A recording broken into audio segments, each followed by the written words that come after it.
Yes Akbar గారు, TDP పార్టీకి సంబంధించి ఇప్పటికే పొత్తులో భాగంగా వెళుతుంది. వైసీపీని, జగన్మోహన్ రెడ్డిని దించేయడమే ప్రధాన ఎజెండాగా వెళుతున్నటువంటి పరిస్థితి.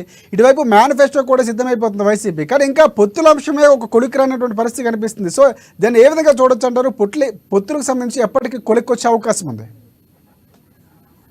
పొత్తులు ఖచ్చితంగా మనకు ఆ స్థాయిలో ఖచ్చితంగా పొత్తులు కన్ఫర్మ్ అయినాయండి. ఖచ్చితంగా చంద్రబాబు నాయుడు గారు కూడా పూర్తి స్థాయి దాని మీద స్పష్టత ఇవ్వడం జరిగింది. మన చిలకలూరుపేటలో మంగళగిరిలో జరిగినటువంటి మీటింగ్ లో అందరూ కూడా జనసేన అధ్యక్షుడు పవన్ కళ్యాణ్ గారు, అదేవిధంగా ప్రధానమంత్రి నరేంద్ర మోదీ గారు, తెలుగుదేశం పార్టీ అధినేత చంద్రబాబు నాయుడు గారు కూడా ఒకే వేదిక మీద ఆసీనులై అక్కడ వాళ్ళు రావడం అంటే కదా పొత్తు ఖరారైనట్టే కదా. రైట్. కానీ ఎందుకు అంటే ఒక్కొక్క స్థానంలో ఒక వైసీపీ పట్టుబడితే వైసీపీ పూర్తి స్థాయిలో ఉన్నటువంటి బలంగా ఉన్న స్థానాల్లో బీజేపీని నిలబెడుతున్నారు.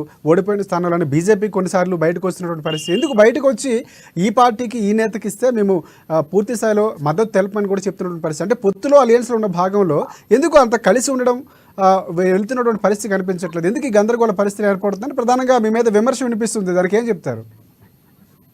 అంటే నీకు ఆడ క్షేత్ర స్థాయిలో నియోజకవర్గంలో లీడర్ల యొక్క సఖ్యత లేకపోవడమే కారణం ఒకటి ఉంటుంది తప్ప పార్టీలు అయితే పొత్తులో పూర్తి స్థాయిలో ఇక్కడ ప్రధానంగా గెలవాలంటే క్యాడర్ పనిచేయాలి. క్యాడర్ పనిచేయాలంటే సమన్వయం ఖచ్చితంగా ఉండాల్సిన అవసరం ఉంది మూడు పార్టీలకు సంబంధించి. సో ఆ సమన్వయంలో అంటే మేమేం చెప్తామంటే కార్యకర్తలకు ఒక స్పష్టత ఉంది అండి. మూడు పార్టీల కార్యకర్తలకు స్పష్టత ఉంది.